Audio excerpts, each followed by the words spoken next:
Happy Lovecraft Sunday to every single one of you guys again. We are on episode 9 for season 1, and we only got one episode left. I have tears in my eyes because I found this episode to be completely really emotional, one of the most emotional episodes yet, and as well because we only got one more episode of Lovecraft Country, and I'm pretty sad about that because I absolutely love this show to death, and I'm sure many of you guys do as well. So make sure, guys, if you guys are fans of Lovecraft Country, to leave a comment down below and let me know what your favorite moment from this episode was. What is your favorite episode so far? And again, guys, make sure to hit that like and subscribe button. Again, if you just love talking Lovecraft, love talking movies, TV, I love doing that all over here on a daily basis. And definitely next Sunday, we'll have a lot to discuss when we dive into that Lovecraft episode. Oh, we're almost there, guys. I got my notes. I'm sure many of you guys do. The episode opens up, and they're just trying to figure out how to save Dee's. Dee's arm, her whole side of her body is just completely destroyed because of Uncle Tom's little bitches who fucked her up last weekend. Absolutely scared the shit out of me.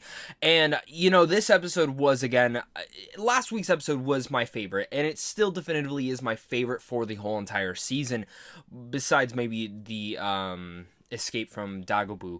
That one was absolutely amazing. I loved everything they kind of went about that, and we still haven't seen Jiha in this episode, but in this episode in particular, it very much was the setup for episode 10, the finale of everything going about that has been happening poorly to every single person that we absolutely care about. They're trying to save Dee, and in a sense, they figure out, well, we gotta call Christina. She's the only one that's gonna be able to do it. She comes into play and says, I'll do it if Atticus decides to come with me willingly to the Equinox. He agrees. And, of course, that whole thing goes and ensues. They save her and all that sort of stuff. But we get some cool conversations before getting to that point, because George, we find out, actually might be Atticus' father. And we actually find out by the end of this episode that Montrose, this is very much a big episode for him in particular, but we find out that he, in a sense, you know, he goes, I still wanted to be your father. Even though George, we knew could have been your father, I needed you to be my son. And there's a lot of cool things in there, and of course, as we're trying to figure that all out, Hippolyta returns finally, and it's really great to see her return, because I was nervous that she wasn't going to, but she returns, you know, she's there. They're able to save Dee in the moment, just for the moment, because they reverse everything of the spells. I thought it was a little bit gross that she was dressed as that thing, and, you know, finally goes away. It fixes her. The maggot-ridden arm, though, that was disgusting, as you seeing it kind of just come back to life again, reversing everything, like a time travel thing for her. Rewind, which of course this episode is called Rewind 1921, which again is really interesting to see, and especially how like the rewinding of the spell and time of sorts of says. But there's a lot of cool interesting stuff in here, because after this moment happens, Ruby goes off with Christina, and they have a little bit of an argument in the house, and Ruby's like, are you just doing this for me? Did you just save Dee because you knew this was your ploy to get her? Are you using me? And they have these cool interactions, because I actually do think Christina really does care about Ruby, and I think that's actually the one more important details of this story that not a lot of us talk about, and in general not a lot of us are set in stone on, but it's, for me, it's very interesting to see how those come to life. And I'm very much happy to say that I'm happy that there is that bond between them, but this argument was needed between them both. But of course it does fast forward. She pretty much makes this deal that, like, promise me you won't kill my sister, I don't care what you do to Atticus. And Christina promises. We'll see if that happens. But I think I would believe in Christina because she gave her that immortality spell, whatever. They end up finding out we gotta fix the time machine, we gotta go back, get the book. This is the only way to actually save Dee and fix everything about this nature. They end up fixing the time machine. We find out Hippolyta's kind of a robot now, plugs it in, and they head back into the whole time period. And first off, they did a great job bringing it all to life. But then you see Tulsa. You see they're going back to Tulsa. Yeah, that's just a ticking time bomb waiting to go off. For people who don't know what happened in Tulsa, you obviously see a glimpse of it in this, and this is just a glimpse of it. We got even a little bit more of it in other sorts of pieces within the last couple of years, but definitely research this stuff because it's absolutely disgusting and a travesty, and it's absolutely the way that they were able to capture it in this episode, again, brought the emotion to me, especially throughout some of the characters that they were really relating to. And I found this to be, again, a very emotional crux episode for everyone involved, but especially Montrose and Letty. I think they are both just excellent in here, and again, the way that the characters were able to come off in red were absolutely phenomenal. It really starts just from the beginning of seeing little Montrose being beaten. We're just trying to try on George's little suit or whatever, and you know, at this point they turn around. Letty and Atticus notice that after little George runs away, George ran away as well. They decide to split up. Letty's gonna go get the book. Atticus is gonna go find his father. And as they're going through this all, it really is very sad to see where everything's kind of going about, and it's also very intense, especially when we kind of go to the Letty side, and we'll continue with her mostly.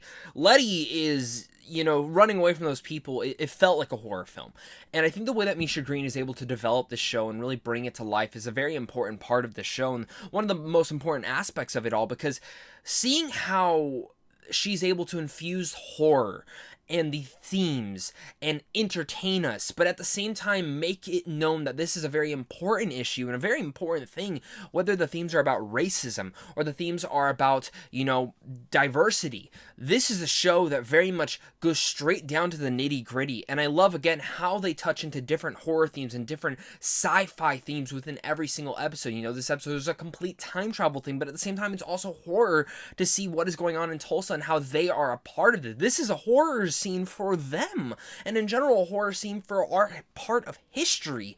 And again, the fact that they don't shy away from that is the most important part of the show. She gets away, she gets in the house. All the sorts of stuff ensues. As she's in the house, she's looking for the damn book. And of course, that comes into play when a little bit of a family member comes in and catches her, and she doesn't believe her, and the gun points out at her. But then once Letty opens up about the future, she just kind of let goes, and she kind of starts to understand and knows that she is the part. This is her time to die, but she needs to pass on this book. And giving it to Letty is a very important aspect of this part. The tears that were kind of rolling down my eyes as they're sitting there holding hands, praying, knowing that, hey, Letty can't die. She's immune to anything that tries to hurt her. But that moment just had tears rolling down my eyes. I was seriously, like, just so invested. She gave her the book. And all the words and the dialogue going about in this whole fire sequence was great. And the way that they tied it in to Atticus, of all things, and especially when Atticus finds his father and his father starts telling him everything going about it, it opens up a little bit more. And, you know, they've kind of had a couple breakthroughs within the last couple of episodes, but I think this was the major one. And, you know, Montrose is sitting there. You know, he finds out that this is his friend who actually was more to him, maybe his first love, and he ends up dying right in front of him. And then, of course, George and, of course, his actual mom comes into play, and they're just trying to fight him off. And Montrose is like, what's going on? There's supposed to be a guy who helps us. And Atticus looks, he goes, did we mess it up? And he hits the bat, and he goes, I was the mysterious stranger. He picks up that bat and he goes, I got you, kid, and just starts wailing on these guys, these white guys who are just trying to fuck some people up for no damn reason. He saves the day and he says, I got you, kid. And it was such an important aspect of that because he was that mysterious stranger. He was the one that saved his mother, saved George, and saved Montrose when they were younger. Because if they didn't, they probably would have died.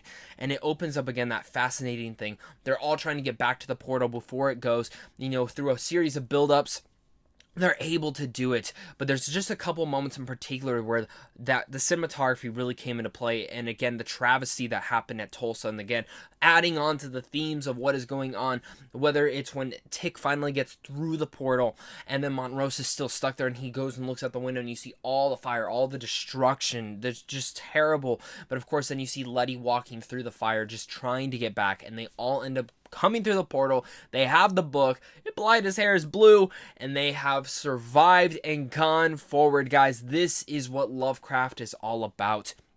I'm really sad that this show only has one more episode, but I'm absolutely fascinated with it. I'm so lucky to have been given this show, and I'm sure many of you guys feel the exact same way. So make sure, guys, to comment down below. Let me know your guys' thoughts on this episode of Lovecraft. How much did you love it? How much did you not love it? Is this your favorite episode so far? Is it not? Let's discuss it all down there, guys. Make sure as well to hit that like and subscribe button. That way we can keep talking Lovecraft next week. And of course, I will be doing tons of other entertaining reviews coming up in the next couple of weeks to months. We have so much to discuss, even though this episode is kind of much of a weird year. This was certainly one of the most emotional episodes for me. Just everything that's kind of swelled about the making, the creation, the setting, everything about it, and just in general, the moments that Tick had with his father, and again, that Letty had with the lady in the house who gave her the book, and it was just such an important part. There's elements of that I was just very much impressed with, and it had tears in my eyes at times, so I don't know what it was, but this episode really won me over, and I absolutely adored it. So guys, thank you guys again, and of course, until next time, stay classy.